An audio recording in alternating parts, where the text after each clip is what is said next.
There I was, yelling and screaming all around me. I'd just come to consciousness. The yelling and screaming wasn't for me, though. I just remember thinking, wow, I just got blown up. Thank you for joining me in my process here. The ship is entirely made out of duct tape. The rods and everything. This is so much duct tape. It's 40 pounds of duct tape. Each rod that you're seeing is 15 layers thick. That means for every foot of structure, the ship has 15 feet of duct tape. That's a lot of duct tape. I actually started this project a full year before I actually started recording my videos. So you're seeing in the corner here the pictures of the process up until this point.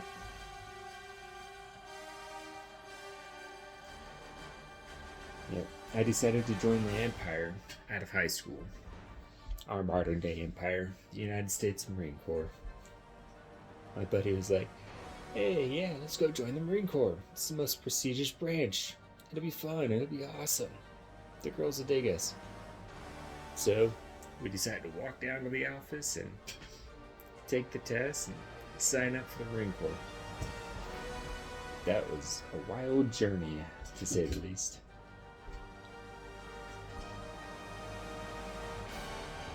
And on top of that, we decided to join the infantry. United States Marine Corps infantry during the height of the Iraqi War.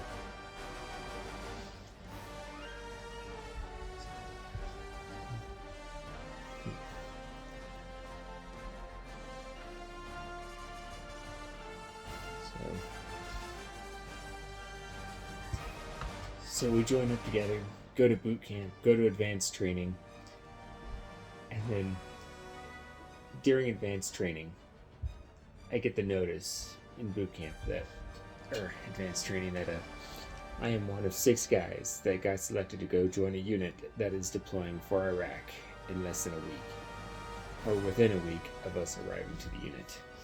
So they're like, we're gonna send you on Christmas leave from advanced training because, yeah, you're getting deployed as soon as you get there. Getting deployed? I haven't even met these guys. Standard protocol is to get assigned to a unit and stick with them for 6 months before getting deployed.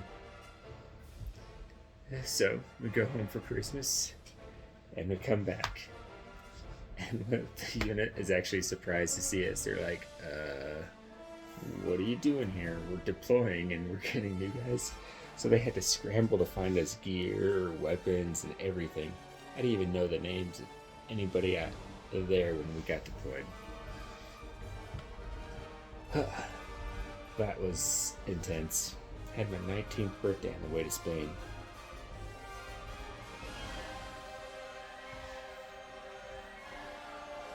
And we get there and we find out that we're going to Fallujah, of all places. Fresh out of high school, decided to join the Marine Corps, and we're going to a combat zone. I'm like, what have I gotten myself into?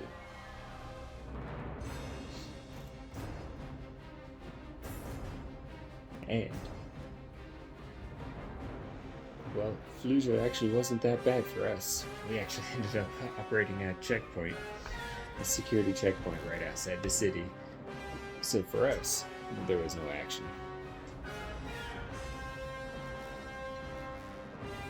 There was that one time, but that's not about this story. And then, yeah, back to getting blown up. Sitting there in the Humvee, I'm like, wow, I just got blown up, I remember thinking. I was sitting there, like, I need to get out of this Humvee. So I do my best. I reach over, I try to grab my rifle. It doesn't budge. Huh. Okay. I kind of look up, and I see something in front of my face, and it takes me a minute to realize what it is. What is that? Then it dawned on me that was the engine sitting in front of my face. The engine to our Humvee. It's right there in front of the window. Okay, I really need to get out of this truck. So I do my best, and with absolutely no muscle power, I roll out of the already blown open door.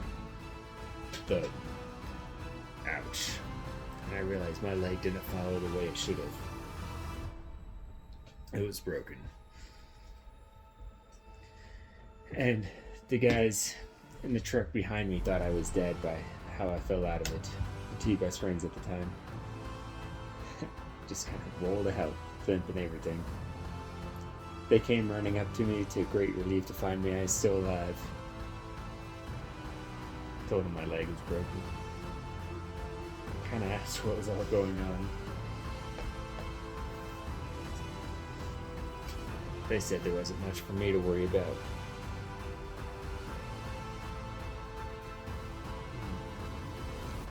Escalante had been killed in the explosion. He was sitting right next to me, 3 feet away.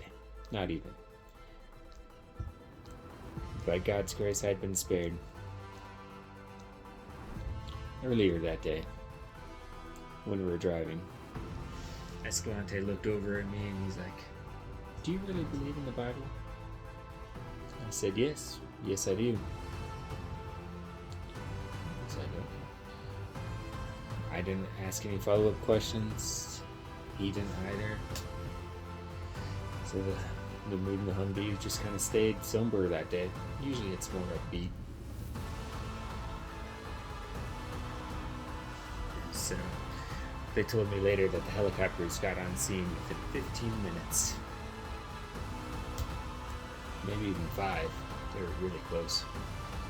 Really incredibly. But it felt like a half an hour to me. Just time had slowed down. It's a really weird sensation. Looking back at it, it was like the perfect joke. We were driving down a dirt road with an S-curve with a sharp right hand and a sharp left hand turn over a drainage ditch. We were in the middle of nowhere. It was plains, hilly grass, I think hilly Colorado or hilly Nebraska. It was farmland where we were at. And we take this turn. I was the middle vehicle in the convoy. It's supposed to be the safest because we had the corpsman with us, the medical guy. And so the first 2 vehicles go through the turn. Then I go through the turn. But I make a mistake. My hand slips on the steering wheel and I end up taking the turn wide. In that wide turn, there's a pressure plate IED on the ground there. And I end up hitting it. It's 2 artillery shells strung together.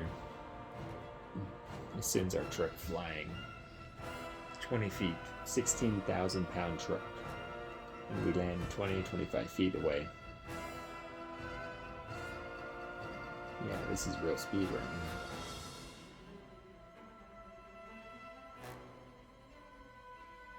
So, the gunner, he was blown out the top, ended up with a concussion. Our corpsman was sitting behind Escalante. He got out with a broken elbow, so he couldn't do much, and he had to coach people on what to do for everybody else, for medical aid wise. Then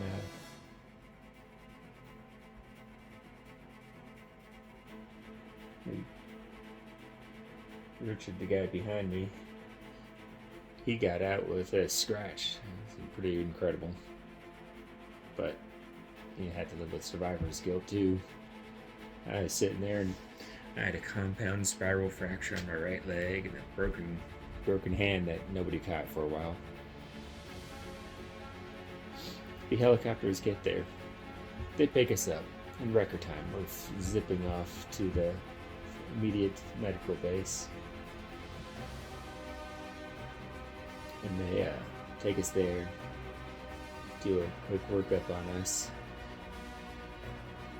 Me and the doc, we end up moving on because Well, our injuries are too serious to recover and heal in Iraq, so they push us on to the next operating base.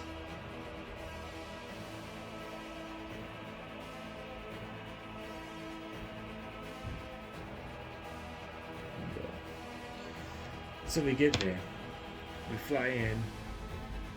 We land, actually. And as we're offloading the helicopter, he yelled to on the flight crew, I'm like, hey, thanks for the ride. How much do I owe you? And they're like, yeah, this one's on us. I'm like, okay, thanks. So we're actually...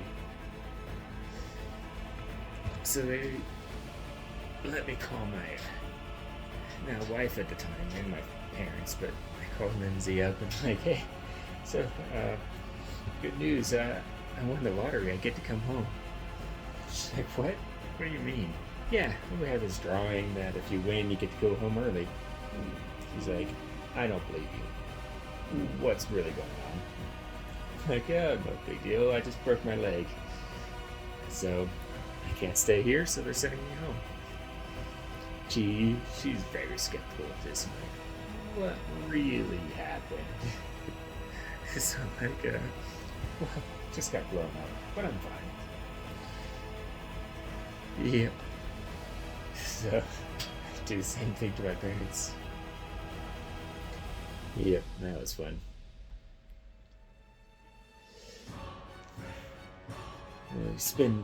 We end up spending 2 days there. They actually keep me in my field splint because the splint was good enough, and they decided not to do anything there because it's a stable enough condition, so they decided to push me out to Germany. So they gave me medication and to self-medicate for the pain as needed. Bear in mind, I could use crutches. I told them my hand was bruised, but when I had them look at it, they didn't see any breaks, so I had a broken bone in my hand. And so I wasn't supposed to be using crutches either. So every time I'd go to the bathroom, or every time I'd move for that matter, my leg would shift and would hurt quite a bit. Spiral fracture and all that. So moving around was tedious and slow for the first few days after. So the day comes, I'm on a stretcher, they load me up into the plane, and we take a several-hour flight from Iraq over to Germany, Langstuhl, I think. Now, when we land, I'm actually classified as walking wounded because I could use crutches. Nobody knew I had a broken bone at that time in my hand. So they actually put me in a barracks room outside of the hospital. And my roommate left the same day that was in there. So I'm just kind of in this little room. I haven't had much to eat at this point. I've been trying to eat, but there's no appetite when you're in lots of pain with the leg. There's a little bag of candy in the room for me. So I start eating. I take that and I kind of ration it. Well, I call my wife after a while and tell her I'm in Germany now, and we talk for a few. We hang up. Nothing's going on. I don't even think there's a TV in my room. There might have been. So the next day comes. I call her back. She's like, so nobody knows where you're at right now. Your unit's been calling me. Nobody, they don't know where you're at. Germany has no record of you arriving there. Like, oh, that's awesome. So, I tell her, all I know is I'm in a barracks room outside the hospital somewhere. And she's like, okay, I could work with that. So, a few hours later, the Marine Corps liaison shows up, and they're all super apologetic. We're so sorry. We had no idea. And they whisk me away to the hospital and get me checked out by them. And that's when they find the broken bone in my hand. They're like, yeah, you should never have been classified as walking wounded. So, yeah. They try to feed me. Still can't eat very much. And so, yeah, they do the X-rays on me. I think it's Sunday at this point in time, Saturday or Sunday, and they're like, "Yeah, so if we do the surgery here for your leg, because you'll need surgery to put a titanium rod through your tibia. But if you do surgery here, you have to do recovery here. Or you can go back to the States. You have an orthopedic surgeon back at your base." So I decided I didn't really want to do recovery in Germany. So I decided to go back. So I know the day passes and they load me up on a plane and had a transport plane. So we fly from Germany to Maine. We offload at Maine. That was already a 12-hour flight. Didn't really land at night. So we get off the plane, sleep in the hospital there. The next day we get back on the plane. We fly down to Tennessee and drop off a bunch of passengers. Then we fly over to California, Travis Air Force Base, and offload more passengers. And we get off and spend the night there. And then we get back on the plane the next day and we fly down to San Francisco and offload more passengers.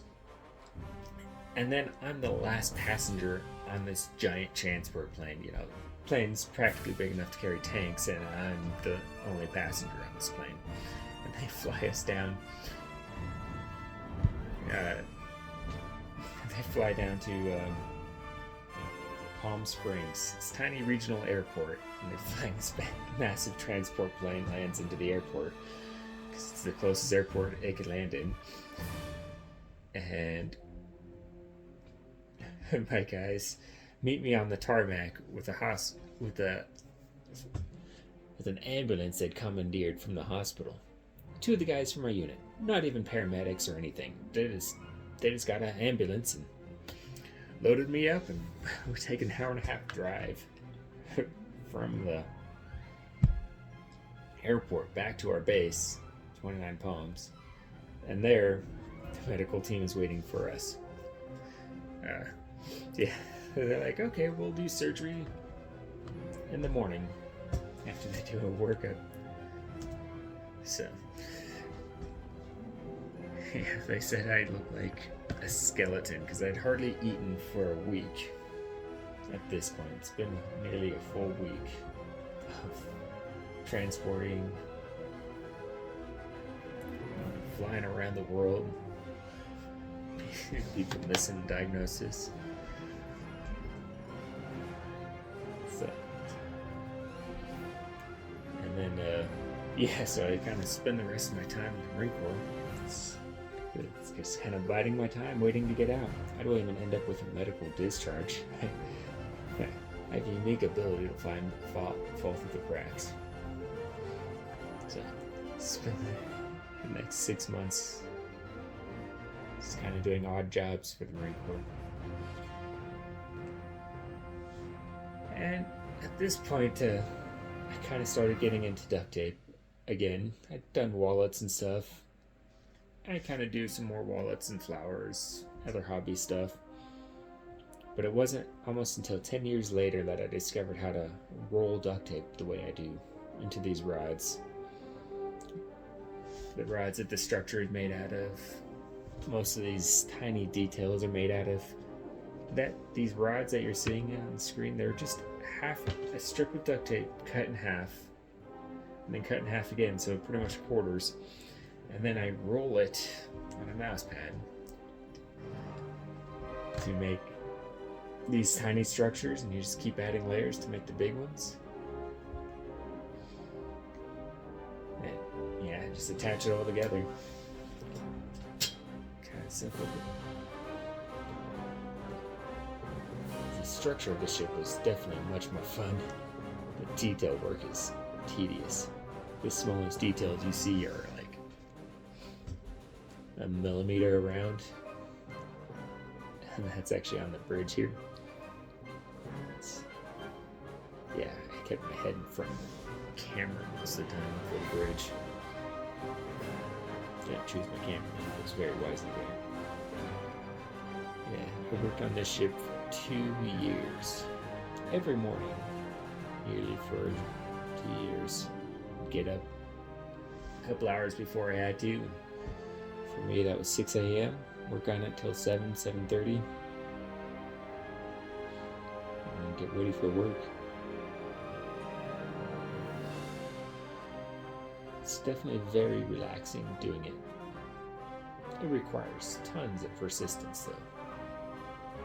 The strips that I'm cutting here are like 1 millimeter, 2 millimeters wide. It's so crazy. It's still amazing that, to me, that I built this. Watch the details.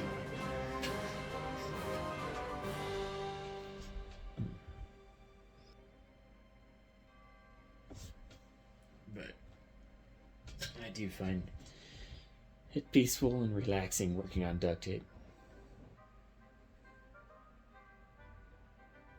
It's one thing that gets me up in the mornings. 40 pounds of duct tape. That just still blows my mind. This thing is heavy. That's over a mile of duct tape. A mile. And the ironic thing, there's probably only 4 feet of that gray duct tape on the surface of this thing. It's just cut to such small pieces. Each engine was took me a week to do. Probably 300 pieces of duct tape, 300 to 500 pieces of duct tape on each engine. Super tedious to get those details right. And satellite or shield deflectors. Those took me a couple days.